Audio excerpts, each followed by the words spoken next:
Welcome to eagle media works. నేటి సమాజంలో పత్రికా విలేకరులు లేదా ఎడిటర్లు కాని వారు పనిచేస్తున్న పత్రికలలో వారి వద్ద ఎటువంటి ఆధారాలు లేకుండా వారికి ఇష్టం వచ్చిన విధంగా పేరు పెట్టకుండా వార్తలు రాసినా సరే సంబంధిత వ్యక్తులు ఆ వార్త మా గురించి రాసి ప్రచురించారని పోలీసులకు ఫిర్యాదు చేస్తే ఈ క్రింద తెలిపిన ముఖ్యమైన ఐపీసీ సెక్షన్లలో అనగా 211, 385, 500, 501, 505, 2, 3 ఏదైనా సెక్షన్ వేసి కేసు ఎఫ్ఐఆర్ నమోదు చేసే అవకాశం ఉంది. దయచేసి ఈ వీడియో మిత్రులు చూసి ఇబ్బంది పడకుండా అలాగే ప్రజలకు కూడా ఇబ్బందులు కలగకుండా ఆధారాలు ఉంటేనే జాగ్రత్తగా వార్తలు రాస్తారని తెలుపుతున్నాము. కేవలం చట్టాలపై అవగాహన కొరకు మాత్రమే సోషల్ మీడియా ద్వారా ఐపీసీ సెక్షన్ల గురించి తెలియజేయటమైనది. ఐపీసీ సెక్షన్ 211 అక్రమ నేరారోపణ. ఒక వ్యక్తి ఎటువంటి నేరము చేసి ఉండకపోవచ్చు, అతనిపై నేరారోపణ చేయదగిన హేతుబద్ధ కారణం ఏదీ ఉండకపోవచ్చు. అయినా అతనిని ఇబ్బందుల పాలు చేసి అతనికి హాని చేయవలెనన్న సంకల్పంతో అతను ఒక నేరం చేశాడని తప్పుడు సంగతులతో క్రిమినల్ చర్యలు చేపట్టినా, అతనిపై క్రిమినల్ చర్యలు ప్రారంభమయ్యేటట్లు చేసినా లేక అతనిపై తప్పుడు సంగతులతో నేరారోపణ చేసినా 2 సంవత్సరముల వరకు జైలు శిక్ష కానీ లేక జరిమానా కానీ 2 కానీ విధించవచ్చు.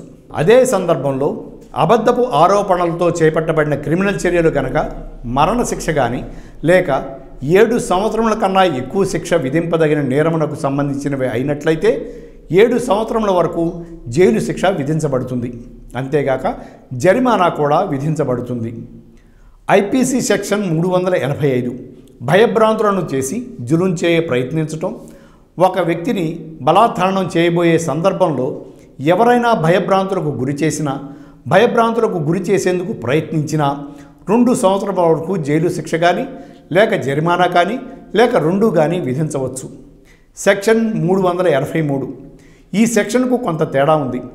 సెక్షన్ 383లో ఒక వ్యక్తిని భయభ్రాంతులకు గురి చేయటం ద్వారా ఆ వ్యక్తి యొక్క ఆస్తులను బలవంతంగా తీసుకోవడం జరుగుతుంది. అయితే ఈ సెక్షన్ బలాత్కారణ ప్రయత్నమే తప్ప బలాత్కారణము జరగదు. అనగా నేరము ఎందుకంటే ఆస్తి బదలాయింపు జరగలేదు. ఈ నేరము బెయిల్ ఇవ్వదగినది, రాజీ పడటానికి వీలు లేదు, వారెంట్ కేసు మేజిస్ట్రేట్ చేత విచారించదగినది. సెక్షన్ 500 పరువు నష్టమునకు శిక్ష. ఎవరైనా ఒక వ్యక్తి మరొక వ్యక్తి పరువు ప్రతిష్టలకు భంగం కలిగించినట్లయితే 2 సంవత్సరాల వరకు సాధారణ జైలు శిక్ష లేక జరిమానా లేక 2 విధించవచ్చు. ఈ నేరము బెయిల్ ఇవ్వదగినది. ప్రభుత్వ ఉద్యోగుల విషయంలో న్యాయస్థానం యొక్క అనుమతితో రాజీ పడవచ్చును. సెషన్స్ కోర్టు చేత విచారించదగినది. ఇతరుల విషయంలో న్యాయస్థానం యొక్క అనుమతితో నిమిత్తం లేకుండానే రాజీ పడవచ్చును.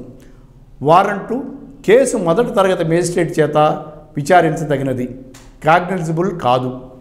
ఐపీసీ సెక్షన్ 501 పరువు నష్టం కలిగించు సమాచారం ముద్రించుట.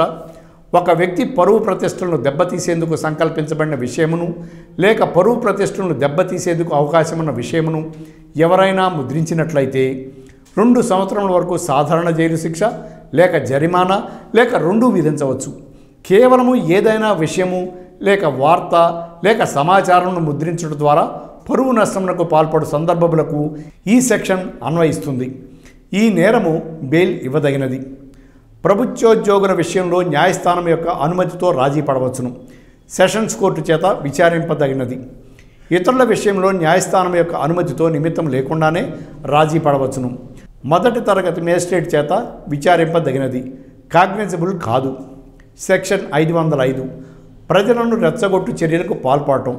1/A భారత వైమానిక దళపతి, దళ, నౌకాదళములకు చెందిన అధికారులు, సైనికులు తిరుగుబాటు చేసే విధంగా ప్రేరేపించుట లేక అవిధేయతను ప్రేరేపించే విధముగా లేక తమ విధులను నిర్వర్తించుటలో విఫలమయ్యే విధంగా ప్రేరేపించాలనే లక్ష్యంతో కానీ లేక వారు ఆ విధముగా వ్యవహరించే అవకాశం ఉందని తెలిసి కానీ ఒక ప్రకటనను కానీ రిపోర్టును కానీ పుకార్లను కానీ ఎవరైనా సృష్టించినా, ప్రచురించినా, పంచిపెట్టినా 3 సంవత్సరం వరకు జైలు శిక్ష లేక జరిమానా లేక 2 విధించవచ్చు. బి ఒక ప్రకటన లేక రిపోర్టు లేక పుకారు ప్రజలలో భయాందోళన కలిగిస్తుందని లేక కలిగించే అవకాశం ఉండవచ్చునని అందువలన ప్రజలలో ఎవరైనా దేశద్రోహకరమైన నేరములకు లేక ప్రజాభద్రతకు ముప్పు కలిగించే నేరములకు పాల్పడే అవకాశం ఉందని తెలిసి కూడా ఎవరైనా ఒక వ్యక్తి అటువంటి ప్రకటన లేక పుకారు లేక రిపోర్టును తయారు చేసినా, ప్రచురించినా లేక పంచిపెట్టినా పైన వివరించిన విధంగా శిక్ష విధించబడుతుంది. సి. ఒక వర్గమునకు చెందిన ప్రజలు మరొక వర్గం వారిపై దాడి చేసి నేరము చేసేలా వారిని రెచ్చగొట్టాలనే సంకల్పంతో ఒక ప్రకటనను కానీ లేక పుకారును కానీ లేక రిపోర్టును కానీ ఎవరైనా తయారు చేసినా లేక ప్రచురించినా లేక పంచిపెట్టినా పైన వివరించిన విధంగానే శిక్ష విధించబడుతుంది. మినహాయింపు: ఒక వ్యక్తి తాను తయారు చేసిన లేక ప్రచురించిన లేక పంచిపెట్టిన ప్రకటన లేక పుకారు లేక రిపోర్టు వాస్తవమేనైనా ఉండవచ్చును అని భావించుట సహేతుకమైన కారణములు ఉండి ఉండవచ్చును. అటువంటి పరిస్థితుల్లో నేరపూరితమైన దురాలోచన లేకుండా వాటిని సద్భావనతో తయారు చేసిన, ప్రచురించిన, పంచిపెట్టిన ఈ సెక్షన్ అన్వయించదు.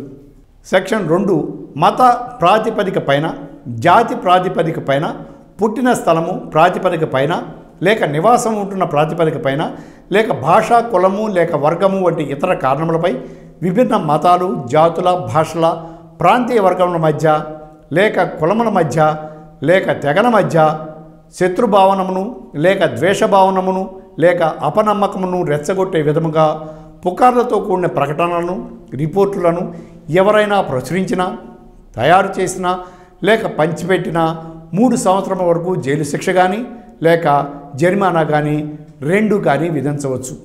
పైన వివరించిన ఉపనిబంధనలోని నేరములను ఏదైనా ప్రార్థనా మందిరంలో కానీ లేక మతపరమైన ప్రార్థనలు, సమావేశాలు జరుగు ప్రదేశంలో కానీ చేసినట్లయితే 5 సంవత్సరముల వరకు జైలు శిక్ష విధించబడుతుంది.